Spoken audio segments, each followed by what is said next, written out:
And being smart is really not much to do with it, you know? How hard is it to do basic math that you learned in first grade or whatever? And then you just have to know how to spell, but you don't even really have to know how to spell when you can just find something and you can visually see the spelling. You don't even have to even be able to write it out. But I think a lot of people think that they just use that excuse when they don't understand me, that I'm smart, is because I live in such a small town and I'm one of the few people that had a 4.0 in college. And the way that I did it is unlike other people. I literally used to go to the bar every single day. Every time I made the dean's list or whatever, they put it in the paper. They would cut it out and put it up on the mirror or also the refrigerator at the bar. I used to even write my papers after drinking like 30 beers. I would drink 30 beers while I write my 15-page papers.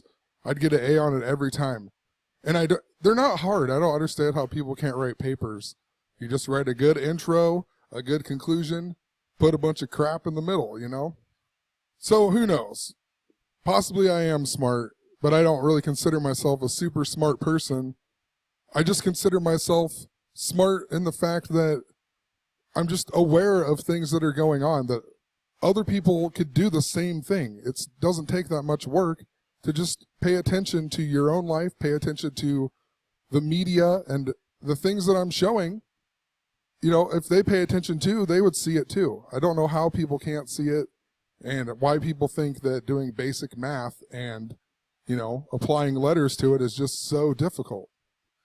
But moving on with the story, so whatever, I left on good terms. We were all laughing, no big deal. And I come home, though, and I sit down in the chair, and the whole time, all the stuff with the angels and God and everything is going on.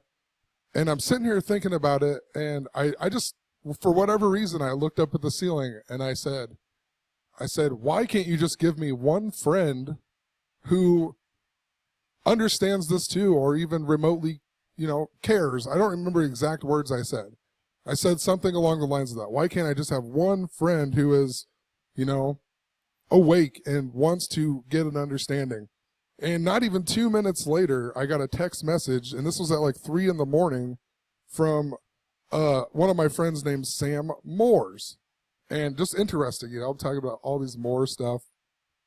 The Moores was even really big in regards to Christopher Columbus and the Catholic Church, because Isabella of Castile supposedly wiped out the Moors, and she funded Christopher Columbus's trip to America. And then her daughter, Catherine of Aragon, married King Henry VIII, and she's the one who couldn't have King Henry VIII's son that he wanted, and that's why he wanted to get a divorce and whatnot. And then that caused supposedly the split of the Church of England and the Catholic Church. And the interesting thing too is, like, me and Sam don't really ever hang out. I really only know him through music stuff. I consider him a friend. I'm sure he considers me a friend. But we really don't hang out very often. And if we do, it usually involves some type of music and whatnot. And I didn't respond to that text message. And it was about quote-unquote conspiracy stuff. I think it was about Jordan Maxwell or something. And I didn't exactly know what to write. So whatever, I was going to think about it and then text him back the next day, but I had to work. And while I was at work, he called and ordered a pizza, and he lives 10 miles away, and they have places to get pizza there. So it's just really strange that he would have called and ordered a pizza, not even knowing that I was working or anything. And then he shows up to whatever at my job, and then I asked him about it, but you could tell he kind of didn't want to talk about it in public, which I don't blame him, and I know that's why he texts me, because he doesn't really have anybody else to talk about it with either. So it's just kind of cool. I found out that I really do have a friend who, you know, wants to know more and someone I can talk to, which I never realized I had before. And it's just crazy, you know. I literally asked God. I asked, you know what I mean? So once again, whatever it is, I totally believe in it. I mean, the signs are there. There's no way that stuff happens without some type of whatever it is, you know. I don't know exactly what it is, but whatever it is, it exists. So all of that in regards to the number 71 in Catholic that I was talking about a long time ago, Samuel equals 71 in Gematria, and he was the last of the Hebrew judges. I also noted that the 10 Commandments equals 71, and also Moses equals 71, right? Moses brought the law. Samuel, the last of the judges. But anyway, moving on with this film's spotlight, which is pretty much one of the main topics in this video, these video series or whatever that I'm making here. But the main point in the film is about John Geohan, or however you say his name, being covered up. And in real life, look at this guy, born in the year 35, Catholic equals 35. He was covered up by Cardinal Bernard Francis Law. The Bernard equals 35 in Gematria. Cardinal equals 35. Cover-up equals 35. Cardinal Bernard Law equals 326 reverse, which once again, the Gabriel number. I forgot to mention that Cowgill, like my girlfriend's last name, my daughter's last name, equals 326 in Satanic Gematria. I mentioned this a long time ago. I also just noted that the word puberty equals 35, because I was just thinking about stuff, you know, like little kids and whatnot. Puberty equals 35. Bernard Francis Law in Gematria also equals 87 and 111 in the reverse reduced. Notice he was appointed on January 11th, 111 of the year 84. Jesuit equals 84. 84 was also a special year in regards to the Jesuit anniversary because it was the 444th year of the Jesuits, and Jesus equals 444.